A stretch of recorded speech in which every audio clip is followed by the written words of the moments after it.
Bukod sa mga bagyo at mga pagulan, dapat paghandaan din natin ang pagpasok ng panahon ng tag-init ngayong 2025. Pero bago yan, alam nyo ba na ang taong 2024 ang pinakamainit na taon sa ating kasaysayan o recorded history ng ating bansa?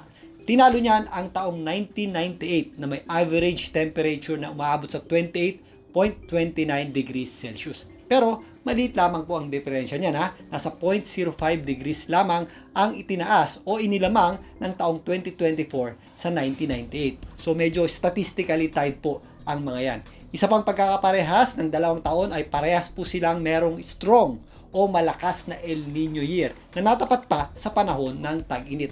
Kaya naman umaatikabong init ng panahon ang ating naramdaman nitong nakaraang taon ngang 2024. Bukod sa pinakamainit na taon, marami ding record-breaking na pinakamainit na buwan at pinakamainit na araw ang naitala nitong nakaraang 2024. Narito ang mga example ng mga yan. Pinakamainit na temperaturang naitala sa ating kasaysayan dito sa Metro Manila ay dyan po sa NAIA, sa may Pasay City na nagtala po ng 38.8 degrees Celsius. Umabot naman sa 39.1 degrees Celsius ang pinakamainit na temperatura sa ating kasaysayan dyan po sa may Clark area ng Pampanga. Samantalang sa may area ng Malaybalay, Bukidnon, umabot pa po yan sa 37.5 degrees Celsius. Mainit na temperatura din ang naitala sa Sangli Point, Cavite nitong nakaraang taon. Yan po yung ating recorded highest temperature dyan po sa Cavite ha.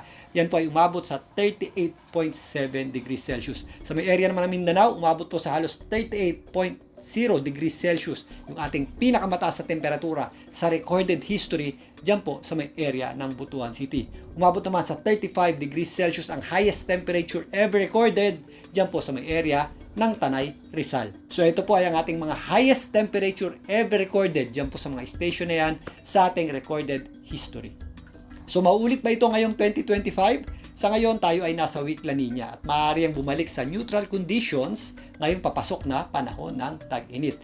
Sa ngayon, hindi pa natin inaasahan na mapalitan ang 2024 at 1998 sa pinakamainit na taon sa ating kasaysayan. Pero tumataas po ang pandaigdigang temperatura ng ating bansa. Meron tayong pagbabago ng klima o climate change. Kaya mararamdaman pa din po natin ang matinding init ng panahon ngayong papasok na panahon ng tag-init sa ating bansa. Magsisimula yan ngayong buwan ng Marso kasabay ng unti-unting paghina at pag-atras ng ating amihan o Northeast Monsoon at pagpapatuloy pa sa mga susunod na buwan, lalong-lalo na sa buwan ng Abril at Mayo. Sa ngayon, may mga ilang areas pa sa ating bansa na nakakaranas ng mga pagulan at malamig na panahon dulot ng ating amihan o Northeast Monsoon. Enjoy muna natin at namnamin ang pansamantalang lamig ng panahon dulot ng ating amihan o Northeast Monsoon.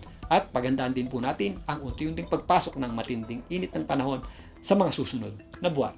Muli, ito po ang inyong Weather Tito para sa Philippine Weather Trivia.